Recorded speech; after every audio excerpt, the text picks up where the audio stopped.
Good morning, everyone, and greetings from the Kalahari, where I'm busy doing field work.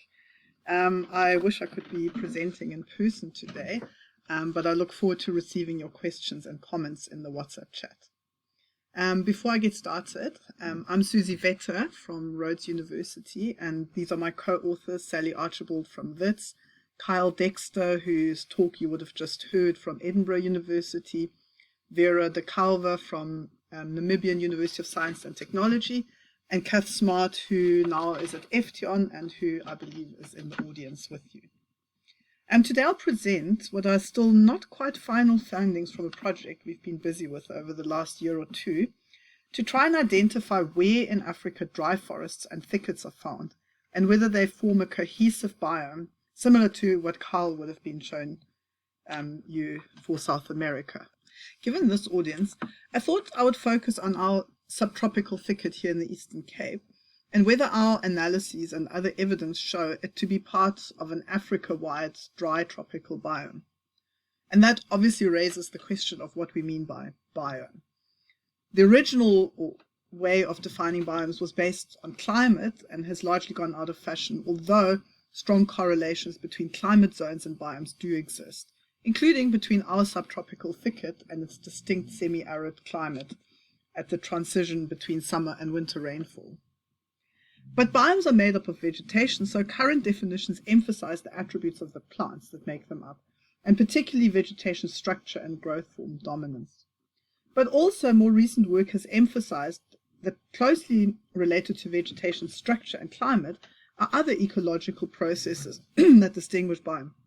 For example, savannas that are prone to fires compared to thickets and forests that are typically fire-free and fire-intolerant.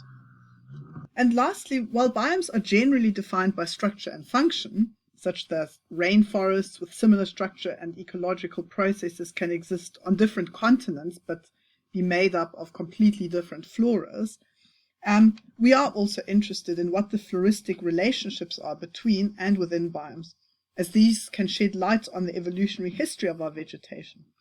For example, Afromontane forests from the Cape to Ethiopia share distinct floristic elements, suggesting they are relics from a once more continuous biome.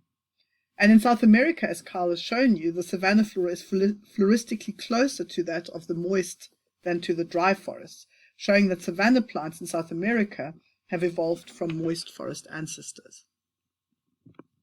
Looking at structural definitions of thicket and related vegetation types such as bushland shows that they have been defined as being intermediate between savanna and forest in crown cover and intermediate in height between more arid shrublands and more mesic savannas and forests.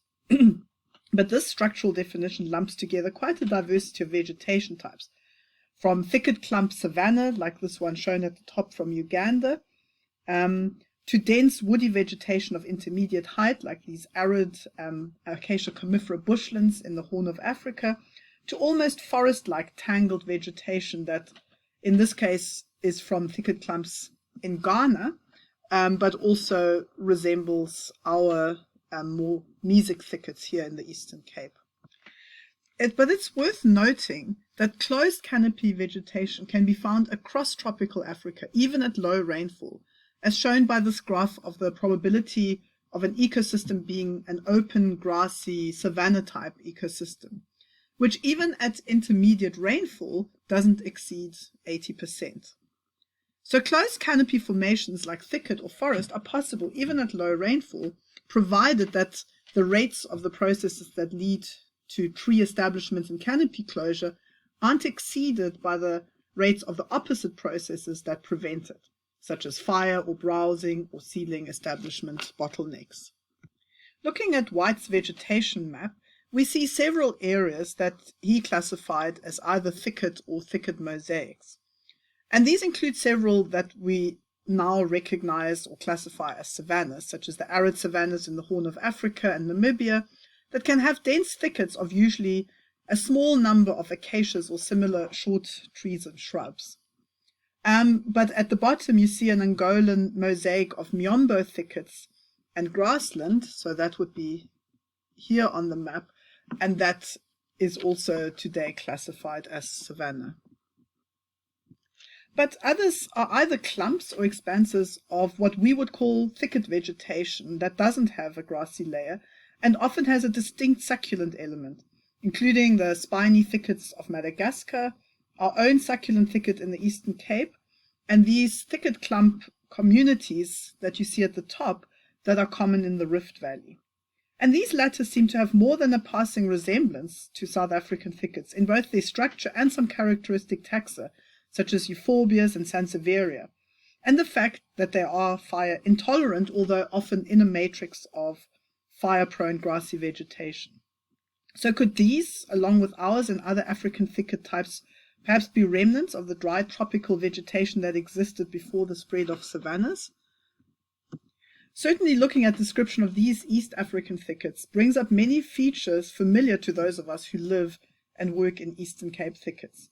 The thickets are dense, shrubby, of intermediate height, densely tangled, and considered useless for grazing. They also often have a succulent element, and they are fire-free, such as these Euphorbia sansevieria succulent bushlands illustrated here in this diagram at the bottom. This text and illustration is from another description of East African thicket patches that form fire-free elements in an otherwise fire-prone savanna landscape. Note the mention of climbers and succulents, which also feature in our South African definition of thicket, and also the point that while part of the same landscape, the thicket clumps differ markedly from the savanna vegetation in structure and composition. This simplified map shows the extent of rainforest, dry forest, and savanna in the tropics across the globe. And this broadly divides the woody vegetation of the tropics into moist forests that have rainfall throughout the year, and into dry forest that is seasonally dry but fire-free, and lastly savanna, which is seasonally dry, has a grass layer, and experiences fire, even if it is at low frequency in some savannas. So this distinction is partly structural, but the main distinction is based on important ecological drivers. Note, our subtropical thickets are missing, with their dry climate and all-year rainfall, as are the other thicket mosaics that I highlighted earlier. And the paper this comes from provides a brief history of the origin of each of these major biomes. So the fossil record shows that rainforests in their modern form, with their tall, buttressed trees and composed of tree families such as palms and legumes, originated shortly after the demise of the dinosaurs at the end of the Cretaceous. And the epochs that followed were generally warm and wet, and rainforests were extensive. When climates became more arid in the mid-Eocene, the first fossil evidence occurs that shows dry adapted forests. Unfortunately, dry vegetation doesn't fossilize very well, and the fossil record of dry forests is patchy, but dated phylogenies also show some characteristic lineages dating back to somewhere around 45 to 30 million years ago. And then, much more recently, the global spread of fire-prone savannas took place starting at about 10 million years ago, in connection with the spread and radiation of C4 grasses.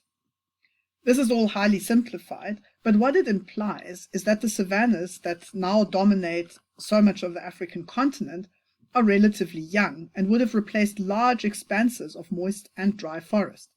And in Africa, they seem to have left very little of the dry adapted non-savanna vegetation, certainly if you believe this map. Our subtropical thickets are one candidate for such an ancient pre-savanna vegetation type, as was highlighted in earlier work by Richard Cowling, Jan Vlok, and others. And there may be other such remnants. Carl would already have highlighted how little we really know about the extent, ecology, and evolutionary history of dry forests and thickets in Africa, so this was the starting point for our project. In searching for Africa's dry forests and thickets, and their floristic relationships with savannas and moist forests, we started with the Afrotrop tree database that was compiled by Adeline Fayol, Mike Swain, and others. This database consists of georeferenced lists of co-occurring tree species in tropical and in this form mostly mesic and semi-arid African savannas and forests. So on this map, each sampling point or each data point is a plot or a combined set of plots in the same vegetation type. So not a plot that contains both forest and savanna elements. But it also includes things like species lists for specific forest patches or forests or savanna areas. And the main criterion for inclusion was that each list was classified as being either savanna or forest by the person who collected the data, and represented a particular vegetation community of co-occurring tree species and was associated with a specific location.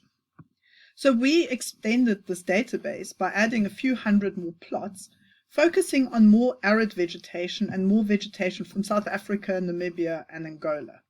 And you can see there's still some gaps like the Mozambican coastal forests and the Horn of Africa, and we're still scouting around for some plots to fill those. So in searching for additional sites, we looked specifically for thickets, and you can see our subtropical thickets are well represented. But we also added data from some thickets in East Africa and some thicket clumps from Ghana.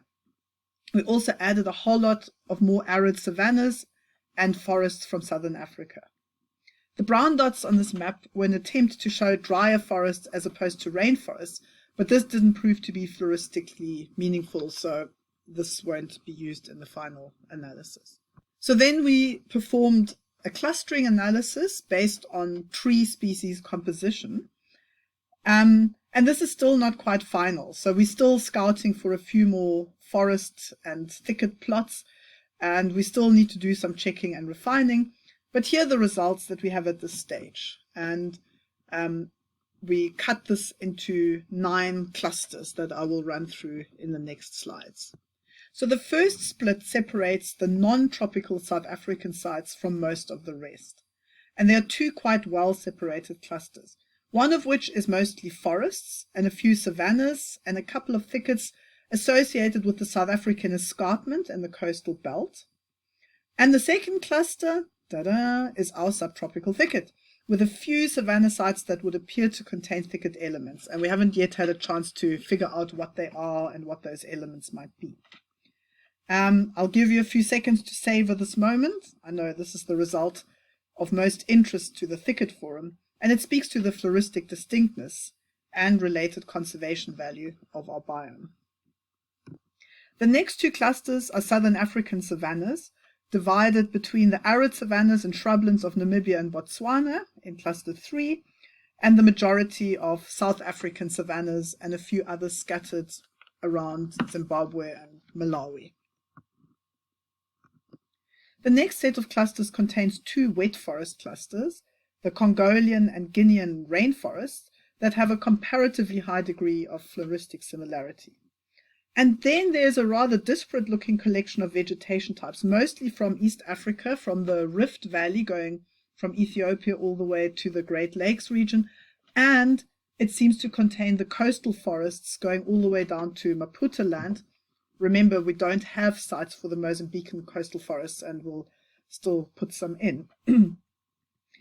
And then there's a few others scattered around that we'll need to look at more closely. And the final 2 clusters are savannas again, divided into the Miombo woodlands of South Central Africa and into the West African savannas.